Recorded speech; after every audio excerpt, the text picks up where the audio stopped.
পচা জিনিস সবার আগে ব্যস্ত হইব। সকালে এসে সবাই প্ল্যান করে যে আসলে আমরা কত করে বিক্রি করব।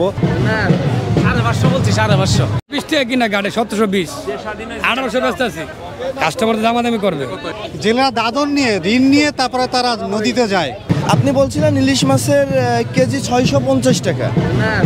550 বলছি, 550 650 টাকা আপনি আমাকে বলছেন। না না না না, ইলিশ মাছের দাম কমছে না বাড়ছে বলেন?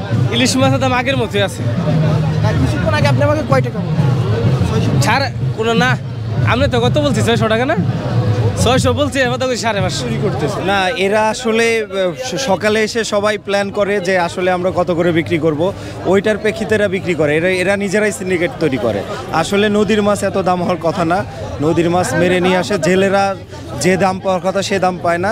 এখানে এরা অশুদ্ধ উপায়ে এই টাকাগুলা উপার্জন করছে। সিন্ডিকেট তো নাইও না, আগের সিন্ডিকেট গেছে গা, অনেক মিলে আছে, অনেক কোনো সিন্ডিকেট নাই। আমরা সিন্ডিকেট করে বেশি কেমন? আমরা কুরসা মাল, পচা জিনিস সবার আগে ব্যস্ত হইব, আমরা লাইকা বেচতে পারব না। ইলিশের পিছনে খরচ নাই, দাম কেন বেশি? খরচটা হলো এই জায়গায়, ইলিশে যে জেলেরা দাদন নিয়ে ঋণ নিয়ে তারপরে তারা নদীতে যায় এবং চড়া সুদে ঋণ নিয়ে। ওই যে ঋণটা, ওইটা নৌকা কেনার জন্য, জাল কেনার জন্য তার নদীতে যায়। যে পরিমাণ মাছ পাওয়া দরকার, একজনে 100 পায়, কেউ 2টাও পায় না। দেখলো আমার বাড়ি মেঘনার ভিতরে, আমার কাছে 2টা ইলিশ মাছ 3500 টাকা চাইছে। 2টা ইলিশ হওয়ার কথা না। আরতে মাল কম, দাম বেশি। সম্ভবত 1800 টাকা কেজি। এটা 1 কেজি 150 200, এটা 1800 টাকা কেজি। আর 1 কেজি 300, এটা 2000 টাকা কেজি। এটার ফিস দাম, এটা ফিস দাম। কারণ বাজার থেকে যা আমরা কিনে আনি তাতে 50 থেকে 60 টাকা লাভ।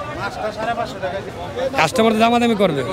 এটা একদম 1800 টাকা, যেমন একদম বলতেছে 1800 টাকা, আর বলার কিছু নাই। আমি যখন 2000 চাপ আপনাকে বলতে পারবো যে ভাই কত দিবে কাকা। এটা কেজি একদম 1300 নিতে পারবেন কাকা, ডিম ছাড়া। রপ্তানি না, রপ্তানি ইলিশ রপ্তানি যে আমাদের দেশের চাহিদা অনুযায়ী ইলিশের রপ্তানি হওয়া সম্ভব না। আমাদের মানুষের যদি, সাধারণ মানুষকে যদি আপনি ইলিশ খাওয়াতে চান, বাংলাদেশের সাধারণ মানুষকে, সমগ্র বাংলাদেশের মানুষকে, তাহলে রপ্তানি করা সম্ভব না। 20 টাকা কিনা গাড়ি 1720 1800 ব্যস্ত আছি।